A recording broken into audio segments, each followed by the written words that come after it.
Our guest speaker today, Julie Taylor, is a member of the Unitarian Universalist Church of Buffalo, where she volunteers as a worship associate, supporting the worship hour and occasionally delivering sermons. She has been a UU since 1994 when she walked into her first UU church, the Unitarian Universalist Church of Hamburg, and found a spiritual home that she continued in the Buffalo church. She has taught religious education, served on the nominating committee, the personnel committee, and the board of trustees. Her current passion is spreading a spiritual message for Unitarian Universalists. She lives in North Buffalo with her husband, 3 children, and way too many grandcats. She will now present The Time for All Ages.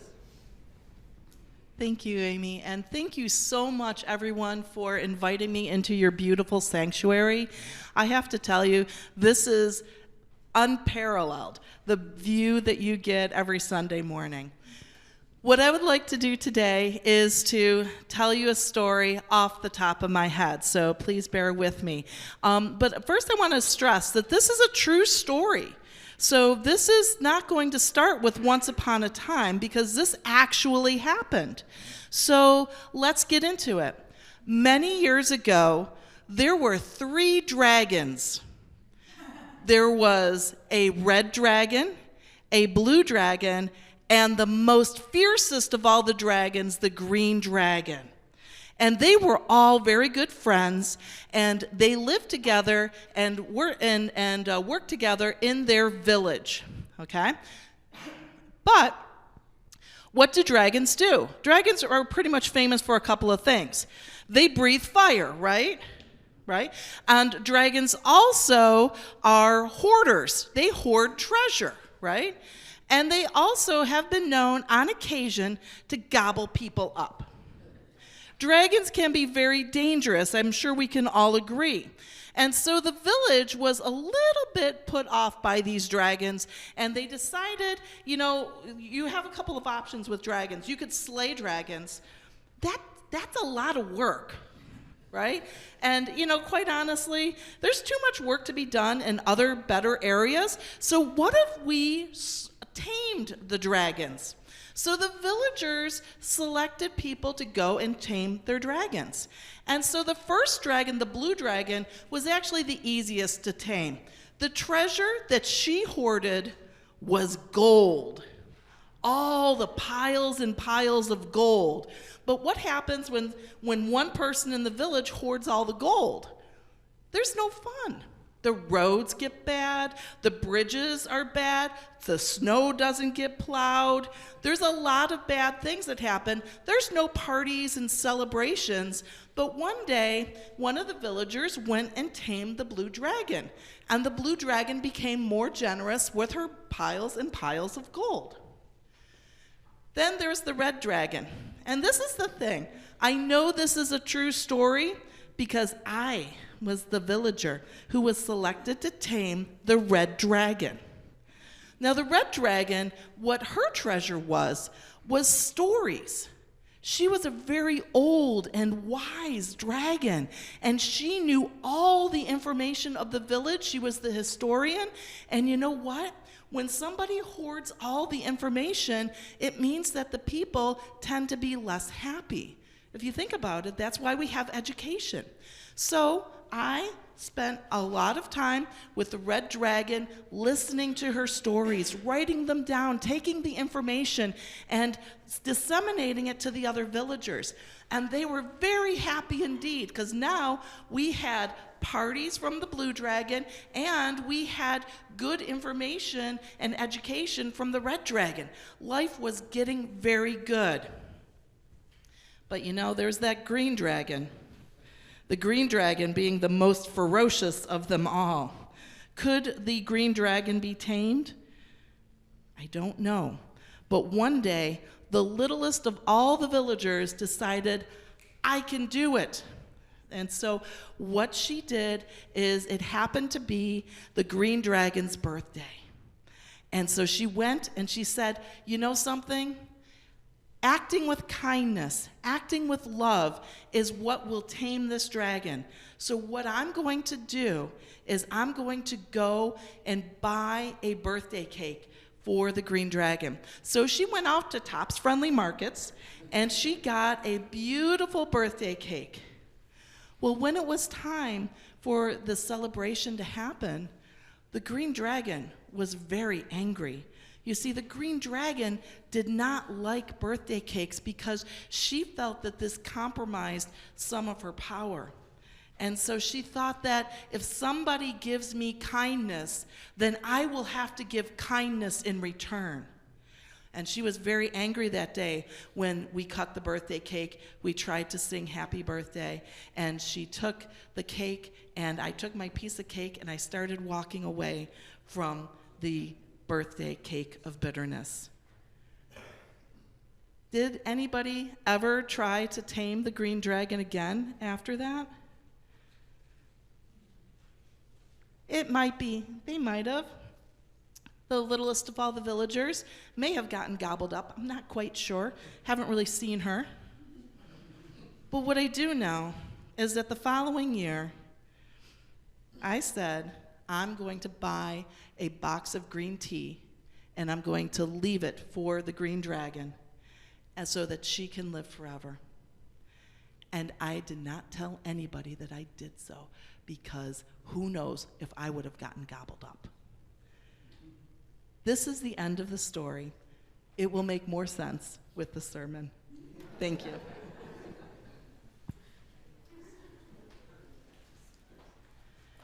Today's reading is called The Butterfly Effect, and it's written by Dana Capasso. The delicate flapping wings of a butterfly have the power to set molecules of air in motion, in turn moving more molecules of air, a tiny act that is eventually capable of affecting weather patterns on the other side of the planet. This notion comes from the concept within chaos theory called the butterfly effect. Simply, the butterfly effect refers to a phenomenon in our world in which a small change in one place can result in equal or greater changes elsewhere. This may seem crazy, a tiny butterfly changing global weather patterns. Not only is the butterfly effect a real scientific theory, but it's also an intriguing philosophical idea. I say this because the butterfly effect affects the way I live my life and the decisions that I make in a way that no ideas about God have ever. I am no meteorologist, nor am I well versed in entomology, but ever since learning about the butterfly effect, I have been attracted to it because it demonstrates an important principle that is often forgotten. Namely, each of our actions has effects that are more profound than we think. Interconnection is a major theme found in nearly all the world's religious and philosophical traditions. The interconnectedness of our universe is also one of the most significant revelations of physics. All components of matter are interconnected, interrelated, and interdependent. As Unitarian Universalists, we affirm and promote our responsibility to remain aware of interconnection through our seventh principle, respect for the interdependent web of all existence. Attention to interconnectivity reminds me, despite the many socio-political forces that work to divide us from one another, that I am never alone in this world. It reminds me that each decision or action I make has reactions, and that those reactions reverberate as waves moving back and forth across our globe. This compels me to live my life aware of the consequences of my daily actions, from the purchases I make to personal interactions with others. I certainly do not always succeed, but I try. My awareness of interconnectivity and efforts to work against the illusion of division remain my most significant spiritual practice. This spiritual practice also gives me the ability to stand in awe of interconnection, the power that comes with it. On rare occasions, I am reminded to stop and appreciate the divinity of interconnectivity revealed before my very eyes. To me, this is awe-inspiring. To me, this is divine. Those were the words of Dana Capasso, called The Butterfly Effect. So with that, I want to ask you, have you ever watched a show called The Good Place?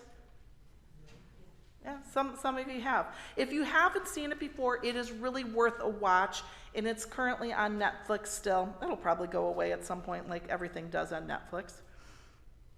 The Good Place is about 4 humans who die and then wake up in the afterlife.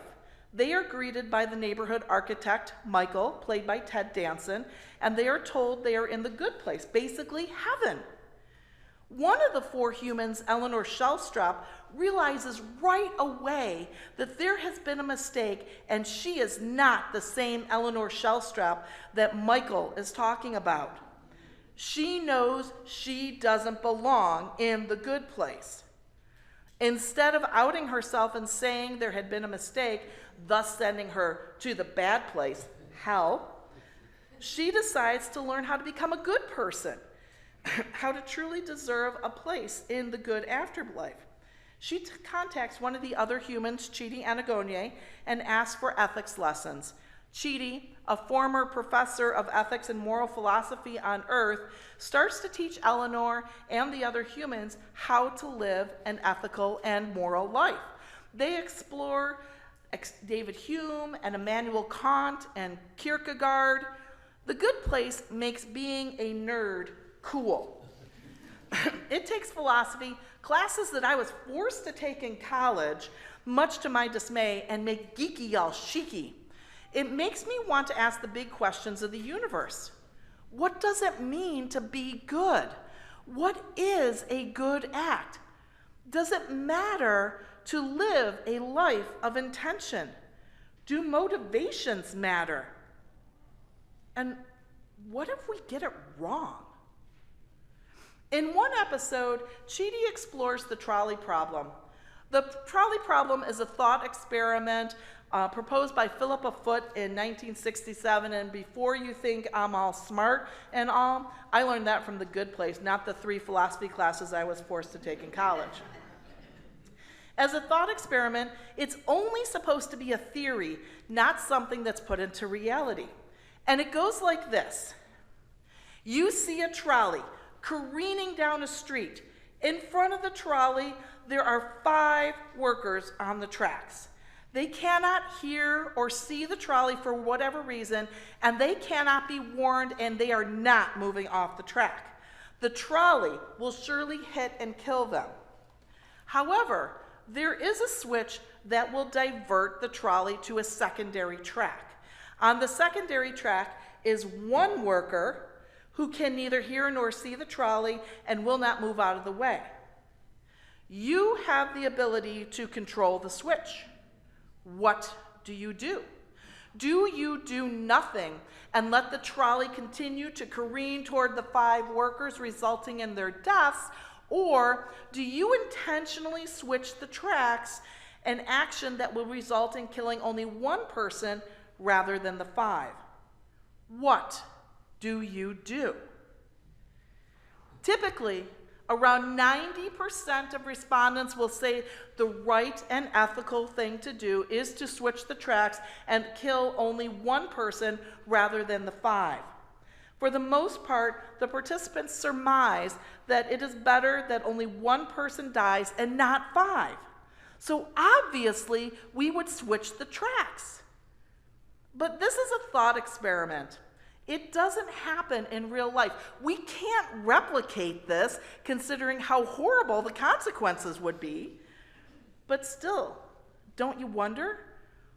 What would people do? Would people in real life make the same decisions? Enter the internet. So in 2017, a YouTuber named Michael Stevens decided to move the trolley problem from theory to reality. This was a difficult task from an ethical perspective. In order to do this experiment, the participants had to actually believe that their actions would result in the deaths of the people on the tracks. First, he gathered people to participate by providing a false objective of the experiment. They did not know what the true nature of the experiment was, but they had to pass a psychological screening so that he could select out people who had a propensity to experience trauma. He also provided counseling after the experiment. Next, he set up a railroad switching station where an actor sat in a room and watched video feeds of various tracks and trains. His job was to monitor the tracks and, if necessary, switch trains to different tracks. He taught the participants about switching the trains and tracks. He showed them how to switch the tracks, and he gave them parameters on why he switches the tracks. He even has them switch a train themselves. Then he gets an emergency phone call and leaves the room. The participant then sits and watches as workers move to stand on the tracks. 5 on the track that the train is on, 1 on the train that the track that the train can be switched to. For whatever reason, the workers are unaware that the train is approaching them. The participant is warned that the train is coming. The participant has been trained to switch the track. What are the odds that the participant flips the switch and redirects the train to the secondary track with only 1 worker? Now remember, when people are asked this question on a survey where the problem is only theoretical, 90% of people say they would flip the switch and divert the train. But when the thought experiment went to real life situation, only 2 of the 7 participants switched the train to the track where only 1 person would be killed. And one of the people who switched the train was clearly traumatized by the decision he just made. So why didn't people in the real world scenario switch the tracks? The participants responded with a variety of reasons. I assumed someone else would take action. I didn't want the power. It's not my responsibility. I don't want to choose between 2 people. I was terrified. In this situation, it was a gamble for the participants to switch the tracks. The participants were more comfortable with not taking any action, more comfortable not playing the game, more comfortable not living with intention than with taking the risk and gambling with the lives of people. In the real-life trolley problem, there is a lot at stake when making the decision. The participants believed that lives would be lost, but most chose to let the events play out, to let the outcomes be at the discretion of the universe. Although people tend to tell themselves the story that they would be courageous, they would be the one who can make hard choices in the moment of truth, it seems that living with intention when so much is on the line may not be realistic. Now, most of us don't gamble with life and death choices every day. I, for one, am glad I do not. Still, there are choices that we make each and every day that have consequences, like the butterfly effect. Our choices ripple out into the interconnected universe. Seemingly insignificant, each choice we make has consequences, mostly that we can never know or understand. But as part of the interdependent web of life, those choices resonate on and on across the universe. And those choices are what may or may not bend the moral arc of the universe towards justice. But isn't it all random and chaotic? Is there such a thing as a moral arc? Or was that the fantasy of 19th century Unitarian minister and staunch abolitionist Theodore Parker? Did Dr. King then embed that fantasy into the minds of a generation of civil rights activists in the 1960s? Did President Obama weave the quote of the moral arc of the universe bending toward justice into the rug of the Oval Office because he was sold a 150-year-old lie? I don't think so. I think the beating of our butterfly wings and what seems to be random chaos are what actually bend the arc of the universe toward justice. And then the deciding factor is living a life of intention based in infinite love. The life choices on living with intention are not trolley problems, but they are all around us. You're waiting for a train in downtown Buffalo after work. A woman, clearly impaired, approaches you and asking you if the train you're getting on goes to the Code Blue shelter. Do you buy her train ticket and make sure she gets to the shelter that day? You want to show the dragon you most admire and respect kindness on her birthday. Do you buy the birthday cake of bitterness even though you know you might be gobbled up? A drunk and stoned kid breaks into your house on a wickedly cold February night. Perhaps you have a pistol permit. Does the kid live or die that night? Or maybe it's the basic everyday, as simple as giving voice to your heart and telling someone, I love you, even when you face the bitter agony of rejection. These are our daily gambles. It's not a trolley problem, but our actions can be just as important as switching the tracks of a runaway train. When confronted with the true awe of the interdependent web of the universe, it can lead to paralysis. What if I make the wrong choice? What if, in this moment that matters, I get it wrong?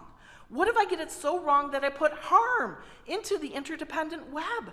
What if I switch the tracks and the lone person on the track that was the one person who would bend the moral arc of the universe toward justice? What if I get the impaired woman to the Cold Blue shelter and give her my last 20, and this is what enables her to get that hit that leads to overdose and death? What if I take the risk, take the gamble, and my words spoken with bravest fire are what wound the vulnerable?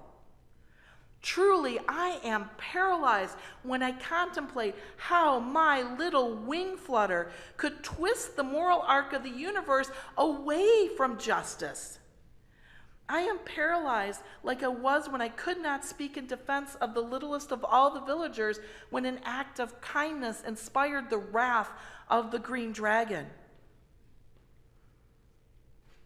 I remember several years ago waking up to a terrible pounding on my front porch. When I went to investigate, I found the errant cat walking back and forth next to a broken window on my enclosed front porch on a frigid February morning.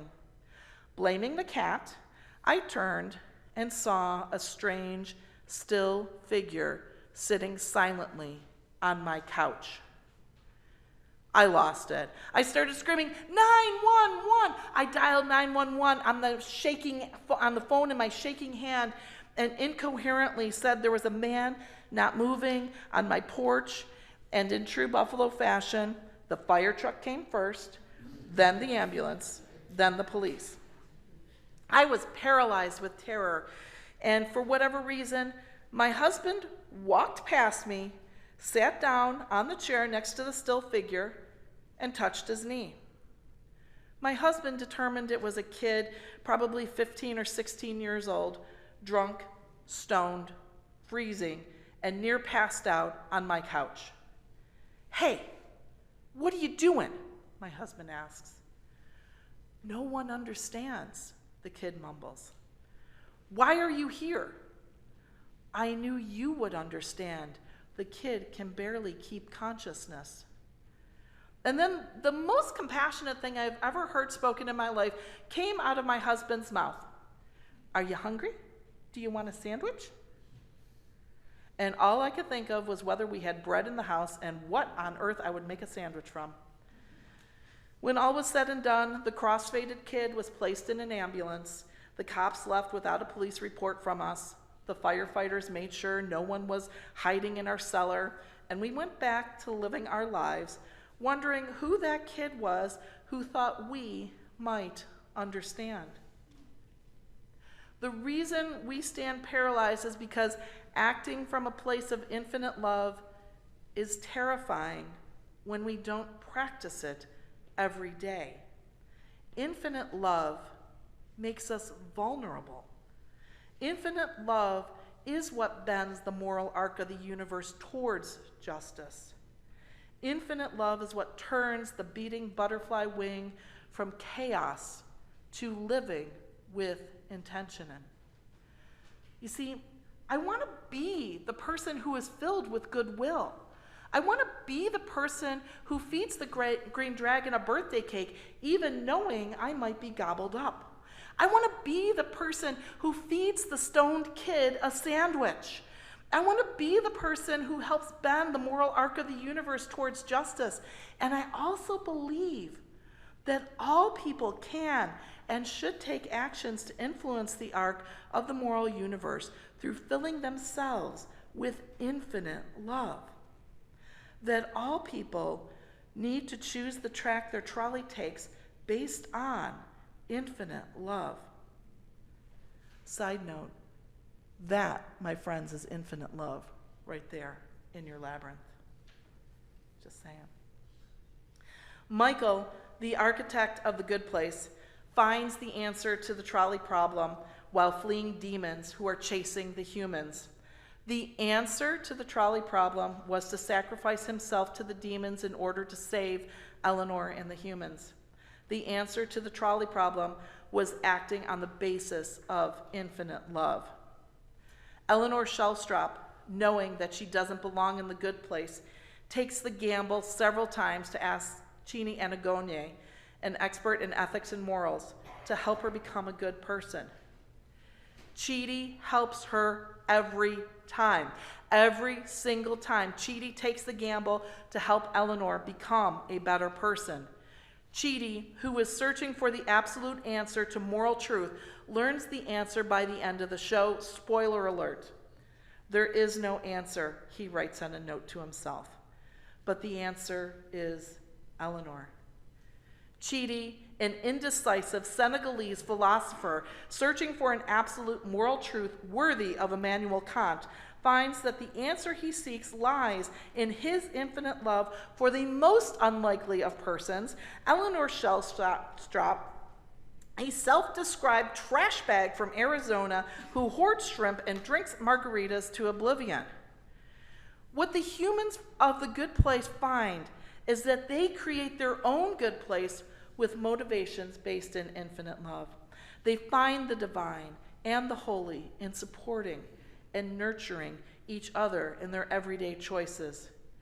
And by practicing every day for millennia, they find the answer to the trolley problem. That, my friends, is infinite love. That, my friends, is the boundlessness that exists in your heart right here, right now. That, my friends, is how the arc of the moral universe bends towards justice for Theodore Parker, for Dr. King, for President Obama, today and tomorrow and hereafter. You see, it ain't no gamble when your heart is in a holy place.